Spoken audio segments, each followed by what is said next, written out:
contre Macron, ses ministres et son administration pour génocide du peuple français. Voici l'extrait de la plainte. Après les saisies chez divers ministres ou anciens ministres, Édouard Philippe, Olivier Véran, Agnès Buzyn, ce 1er décembre, une plainte au pénal pour génocide du peuple français a été déposée par Madame Bonnet, ancien médecin militaire aux maladies infectieuses, contre le président de la République, ses ministres et son administration.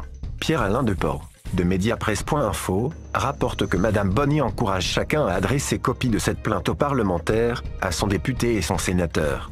La plainte a été transmise en français avec traduction dans 6 autres langues, allemand, anglais, espagnol, italien, danois, néerlandais. La plainte complète est reproduite ci-dessous. À Mesdames et Messieurs les parlementaires, à Monsieur François Molin, procureur général près la Cour de cassation, à Monsieur Rémy Heitz, procureur de la République près le tribunal judiciaire de Paris. Je sous-signais Madame Marion Bonny, née le 9 décembre 1980 à Nice, de nationalité française, thérapeute. Ancien médecin militaire formé aux maladies infectieuses et à la prise en charge de catastrophes sanitaires. Suite à une blessure de guerre, j'ai été réformé le 14 juillet 2020 à cause de mes séquelles d'un syndrome de stress post-traumatique suite à une mission de 5 mois en Afghanistan. Après 8 ans de psychothérapie, je me suis spécialisé dans la prise en charge des traumatismes psychiques. Désormais, je n'exerce plus la médecine.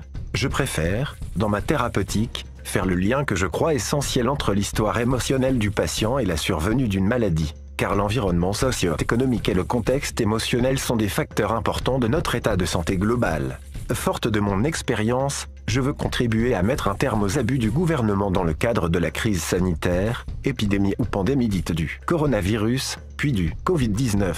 La population de notre pays subit depuis le mois de janvier 2020 une insupportable persécution faite de terreur alimentée par des informations floues ou contradictoires et par des mesures en tous sens. Gestes barrières, masques déconseillés puis obligatoires, confinement à échelle variable, couvre-feu, obligation de rester chez soi sans soins en cas de symptômes, drame DFA, fermeture administrative des magasins, des bars, des restaurants et des dancing, des cinémas et des théâtres, interdiction de se réunir, mise au chômage, travailler, enseignement à distance, etc. Cela se paie d'une épouvantable casse économique, sociale, culturelle, spirituelle, éducative et scientifique. Toutes ces mesures sont source de traumatismes psychiques qui auront toujours plus de conséquences: isolement, violence, burn-out, dépression, intoxication médicamenteuse, usage de stupéfiants, suicide. En particulier, les jeunes générations sont privées d'un accès au savoir qu'elles ne rattraperont jamais, et spécialement les tout petits sont en danger, parce qu'ils sont privés de phases essentielles à l'humanisation, depuis leur premier souffle jusqu'aux années d'apprentissage de la parole et de la socialisation. L'argument du protocole sanitaire doit être sérieusement interrogé. Nombre de scientifiques se sont élevés, en vain, contre l'absurdité des mesures prises. Derrière l'irresponsabilité d'un appareil administratif aveugle, il ne faut écarter ni l'œuvre de corruption d'une industrie pharmaceutique orientée exclusivement par la soif de profit, ni la possibilité de la volonté délibérée d'un ennemi invisible qui se sert de la crise sanitaire comme d'un prétexte. Il est nécessaire d'établir ce fait par une enquête indépendante, sérieuse et objective, notamment en clarifiant les conflits d'intérêts entre gouvernants, administratifs et lobby pharmaceutiques.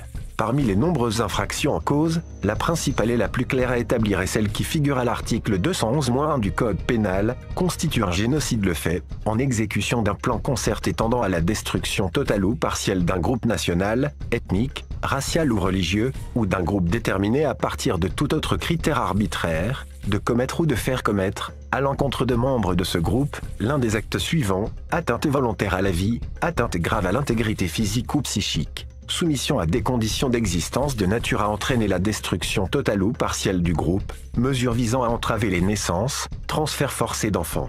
Le génocide est puni de la réclusion criminelle à perpétuité. C'est pourquoi, vu que d'après l'article 68 de la Constitution et la loi organique du 24 novembre 2014, dans le cas de manquement au devoir d'un président de la République manifestement incompatible avec l'exercice d'un mandat, une haute cour peut prononcer la destitution du chef de l'État.